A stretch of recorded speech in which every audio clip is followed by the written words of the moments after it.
नमो नमः मेरे प्रिय विद्यार्थियों, मैं आशा पांडे आज आपके समक्ष कक्षा 7 की संस्कृत पुस्तिका रुचिरा भाग 2 के 15वें पाठ लालन गीतम का अध्यापन करूंगी। लालन गीतम का अर्थ होता है प्यार दुलार के गीत। इसे हम लोरी भी कह सकते हैं।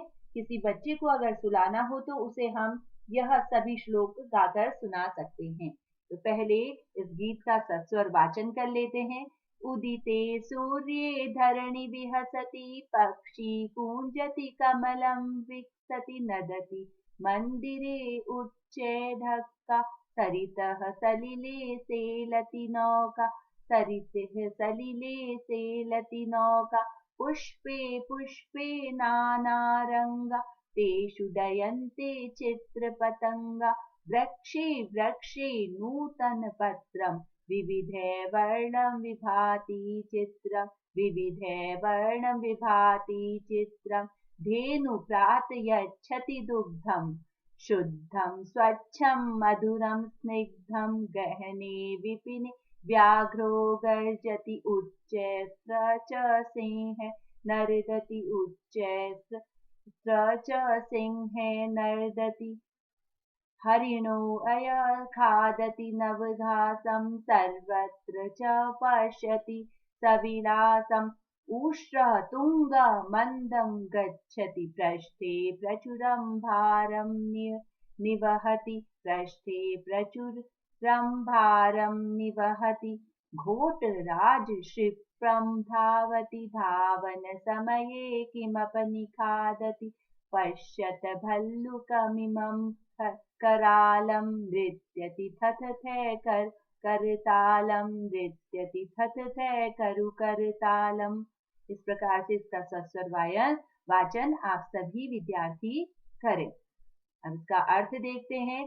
उदिते सूर्ये धरणि विहसति पक्षी कूंजति कमलम विकसति। अर्थात यहाँ उदिते मतलब उदित होने पर, सूर्य के उदित होने पर धरणी अर्थात पृथ्वी विहसति हंसती है।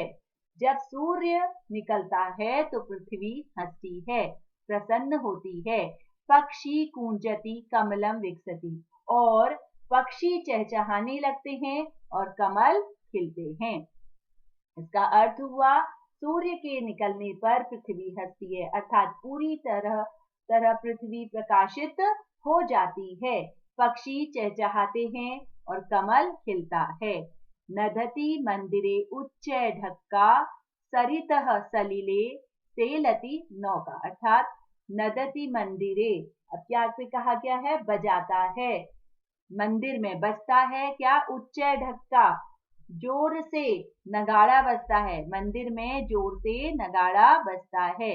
सरितः सलिले सेलति नौका, यहाँ पे सरितः मतलब नदी के, सलिले जल में, नौका तैरती है अर्थात चलती है। तो इसका अर्थ हुआ मंदिर में जोर से नगाड़ा बजता है, नदी के जल में नौका चलती है अर्थात तैरती है। तीसरा वाला देखते हैं। पुष्पे पुष्पे नाना रंगा तेषु डयन्ते चित्र पतंगा।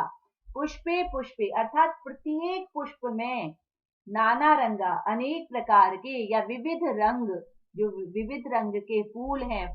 तेषु डयन्ते चित्र पतंगा, उसमें चित्र पतंगा अर्थात तितलियां, उसमें तितलियां उड़ती हैं। इसका अर्थ हुआ प्रत्येक फूल में भिन्न भिन्न रंग हैं और उन पर तितलियां मंडराती रहती हैं अर्थात उड़ती हैं। वृक्षे वृक्षे नूतन पत्रम विविध वर्णम विभाति चित्रम। वृक्षे वृक्षे प्रत्येक पेड़ पर, नूतन मतलब नए, पत्रम मतलब पत्ते लगते हैं। विविध है वर्णम विभाति चित्रम, और अनेक, विविध है अनेक प्रकार के चित्र सुशोभित होते हैं। यहाँ पे कहा गया प्रत्येक पेड़ पर नए पत्ते लगते हैं, विभिन्न रंगों से दृश्य सुशोभित होता है अर्थात विभिन्न रंगों वाला यह चित्र बहुत ही सुंदर प्रतीत होता है। धेनु प्रात यच्छति दुग्धम, धेनु अर्थात गाय जो है, प्रात यच्छति प्रातः धन यच्छति प्रातः देती है, सुबह सुबह दूध देती है। शुद्धम स्वच्छम मधुरम स्निग्धम। स्वच्छ मीठा चिकना दूध देती है। इसका अर्थ हुआ कि सवेरे गाय, प्रतिदिन सवेरे गाय शुद्ध, स्वच्छ, मीठा और चिकना दूध देती है। गहने विपिने व्याघ्रो गर्जति। गहने मतलब घने, विपिने जंगल, घने जंगल में व्याघ्रो बाघ, गर्जति गरजता है। उच्चस्त्र च सिंहम नर्दति। यहाँ पे उच्च है, ऊंचे स्वर में या जोर से, नर्दति दहाड़ता है, ऊंचे स्वर में शेर दहाड़ता है। इसका अर्थ हुआ घने जंगल में बाघ गरजता है और वहां सिंह जोर से दहाड़ता है। हरिणो हरिणो अयम खादति नवघासम। यहाँ पे नवघासम नई घास, हिरन, हिरन नई घास खाता है। सर्वत्र च पश्यति सविलासम।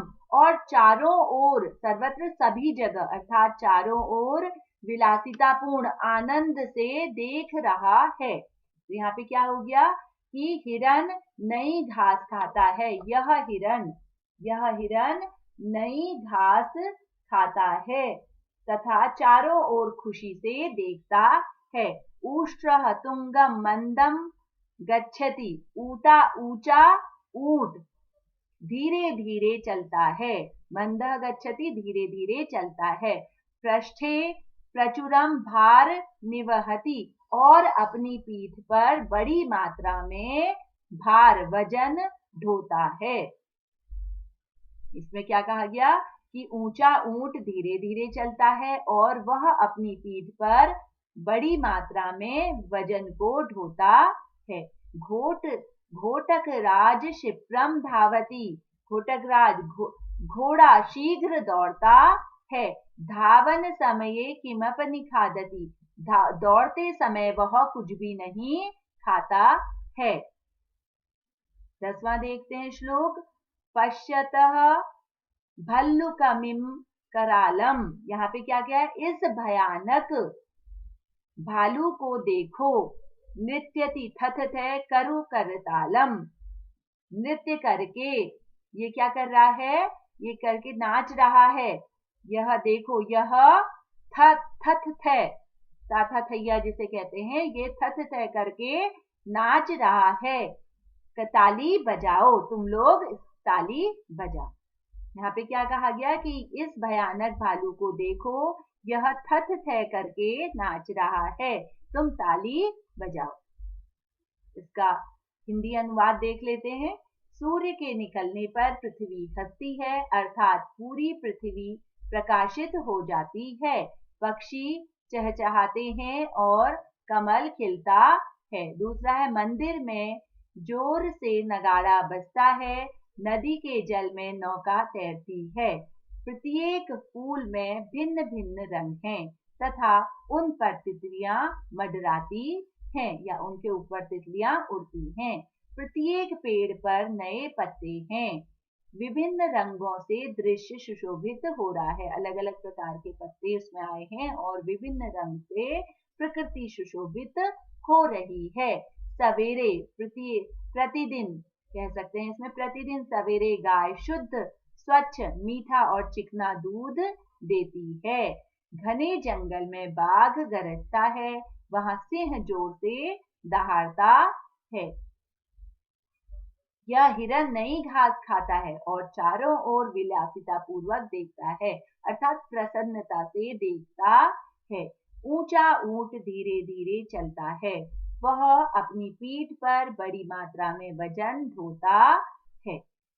घोड़ा शीघ्र दौड़ता है, वह दौड़ते समय कुछ भी नहीं खाता है। इस भयानक भालू को देखो, यह घंटों नाचता है, तालियां बजाओ। या यहाँ पे कह सकते हैं कि वह सत थई करके नाचता है और ताली बजाओ। अब इसके अभ्यास कार्य देख लेते हैं 5 का। इसमें पहला दिया गया है प्रश्न, गीतम सस्वर गायतः, जो कि हमने अभी गा लिया है। इसके गीत का सस्वर वाचन किया है, तो विद्यार्थी स्वयं इसका अभ्यास करें। दूसरा प्रश्न है, एक पदेन उत्तरत, एक पद में उत्तर दीजिए। तो यहाँ पे पहला पूछा गया है कि का विहसती, कौन मुस्कुरा रहा है, या कौन मुस्कुरा, तो धरती, कौन मुस्कुरा रही है, धरती। तो क्या लिखेंगे, धरणी विहसती। किम विकसती, क्या खिल रहा है, तो कमल खिल रहा है, क्या लिखेंगे, कमलम विकसती। व्याघ्र कुत्र गर्जती, बाघ कहाँ गरज रहा है, बाघ कहाँ गरज रहा है, जंगल में, तो जंगल को क्या कहते हैं, विपिने। व्याघ्र विपिने गर्जती। घ प्रश्न है, हरिणः किम खादति, हिरण क्या खा रहा है, तो नई घास खा रहा है वो, तो क्या लिखेंगे, हरिणः नवघासम खादति, हिरण नई घास खाता है। मंदम क गच्छति, धीरे धीरे कौन जा रहा है, धीरे धीरे ऊष्ट जा रहा है, ऊंट जा रहा है। मंदम ऊष्ट्रः गच्छति। तीसरा प्रश्न देखते हैं, रेखांकित पदानी आधृत्य प्रश्न निर्माण कुरुत, रेखांकित पदों के आधार पर प्रश्न निर्माण कीजिए।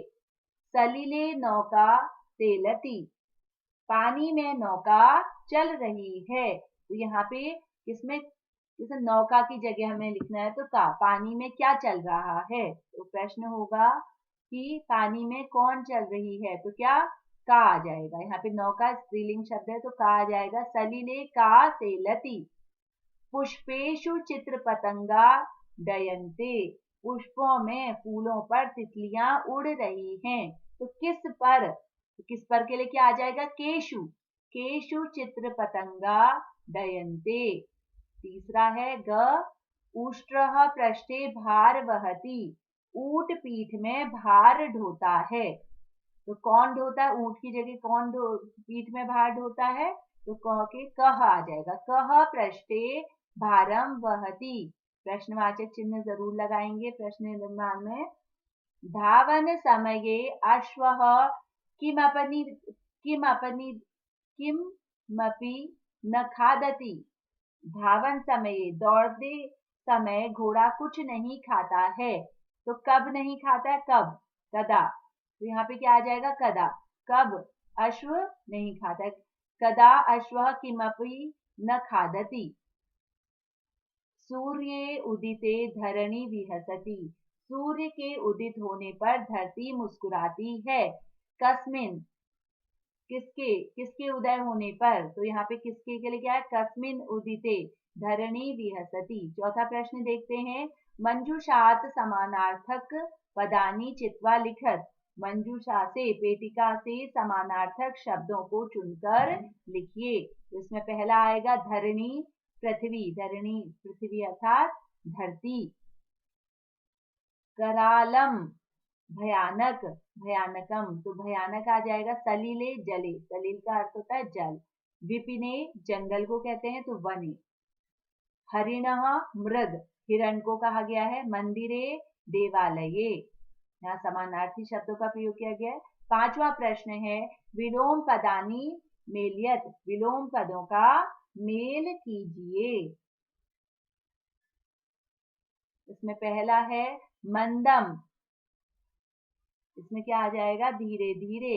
क्षिप्रम तेज, नीचे, जो धीरे से है, और इसका क्या आ जाएगा, उच्च, जोर से। कठोरः स्निग्धः कोमल, मुलायम। पुरातनम प्राचीन, नूतनम नया। अपर्याप्तम, अपर्याप्तम का पर्याप्त।